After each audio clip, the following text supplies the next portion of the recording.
I'm Felicia. Sitting here on my porch swing, surrounded by the roses I've lovingly tended for decades, I can't help but reflect on the tumultuous journey that led me to this moment. It was a sunny morning in late spring when the attorney called with the news that changed everything. Ms.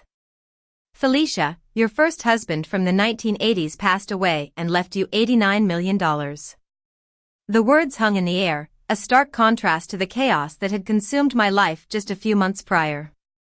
Let me take you back to the beginning.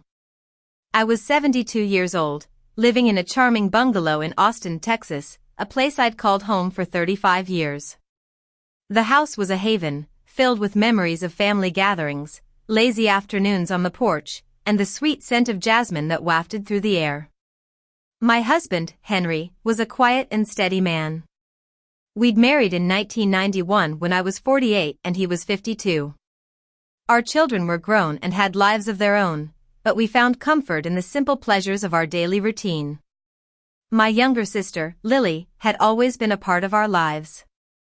She was 6 years younger than me, and had a restless spirit that often led her into trouble. She'd been divorced 3 times and was constantly in need of financial assistance. I'd always been there for her, lending her money, cooking her meals, and offering a shoulder to cry on.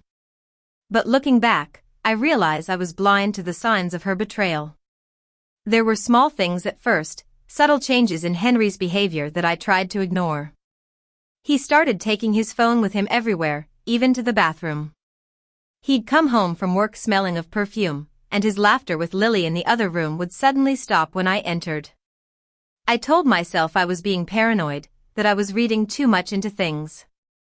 But deep down, I knew something was wrong. One Tuesday afternoon in March, Henry asked me to sit down at the kitchen table. The sun was streaming through the window, casting a warm glow over the room. He stood there, his arms crossed, his face set in a determined expression. "Felicia, I want a divorce," he said, his voice cold and detached. I felt a lump form in my throat, but I refused to let him see me cry. "Why?" I asked, my voice steady.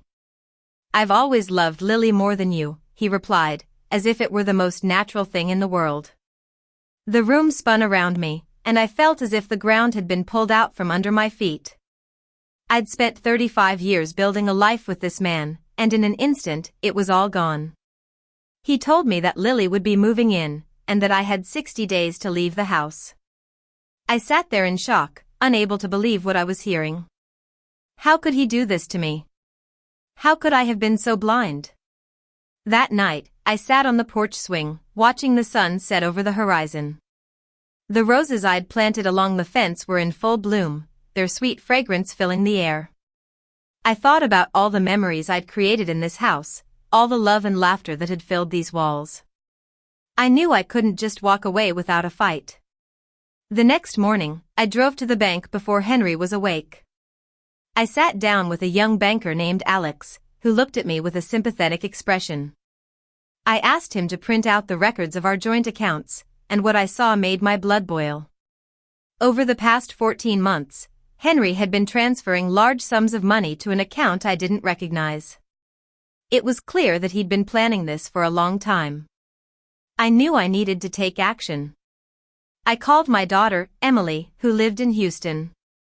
She was shocked and angry when I told her what had happened. "Mom, don't worry. We'll get through this together," she said. She also recommended an attorney, a tough and experienced woman named Sarah Thompson. I made an appointment to see her that afternoon. When I walked into Sarah's office, I was immediately struck by her professionalism and confidence. She listened intently as I told her my story, taking notes and asking questions. When I finished, she looked at me and said, "Miss Felicia, I'm going to fight for you. We're going to get you what you deserve." Over the next few weeks, Sarah and I worked tirelessly to gather evidence of Henry's financial fraud.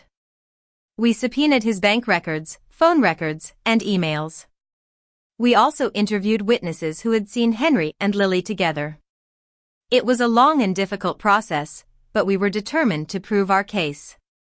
As the divorce proceedings progressed, Henry and Lily became increasingly desperate. They tried to intimidate me, threatening to ruin my reputation and take away my children. But I refused to be intimidated. I knew I was in the right, and I was determined to fight for my rights. One day, Sarah received a call from Henry's attorney. They were offering a settlement, a fair market split on the house and a lump sum payment for the money Henry had transferred to Lily's account. But I wasn't interested in a settlement. I wanted justice, and I was willing to go to court to get it. The day of the trial finally arrived. I walked into the courtroom, my head held high, ready to face my husband and sister. The courtroom was filled with people, including my family, friends, and supporters. Sarah stood by my side, her expression calm and confident. The trial was long and emotional. Henry and his attorney tried to paint me as a crazy and vindictive woman, but Sarah was able to present the evidence we'd gathered, proving that Henry had been planning this divorce for a long time. The judge listened carefully to both sides, and in the end, she ruled in my favor. I was awarded the house, the full amount of the money Henry had transferred to Lily's account, and an additional settlement for the emotional distress I'd endured. I was overjoyed, but at the same time, I felt a sense of sadness. I'd lost my marriage, my sister, and a part of myself. But I knew that I was stronger than I'd ever been, and that I had the support of my family and friends. In the months that followed, I focused on rebuilding my life. I hired a contractor to renovate the house, turning it into a beautiful and comfortable home. I also started volunteering at a local charity, helping other women who had gone through similar experiences. And then, just when I thought my life couldn't get any better, I received the call from the attorney. The $89 million inheritance was a blessing, but it also came with a responsibility. I knew that I wanted to use the money to make a difference in the world, to help others who were less fortunate. I established a trust fund for my grandchildren's education, and I donated a large portion of the money to charity. I also took a trip to Europe, something I'd always dreamed of doing. It was a chance to relax and reflect, to celebrate the new chapter in my life.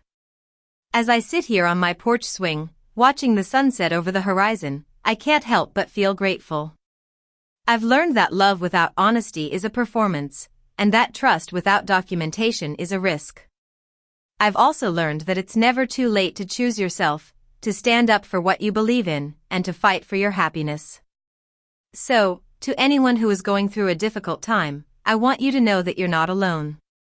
There is hope, and there is a light at the end of the tunnel. Don't give up, and don't let anyone tell you that you're not worth fighting for. You are strong, you are capable, and you deserve to be happy.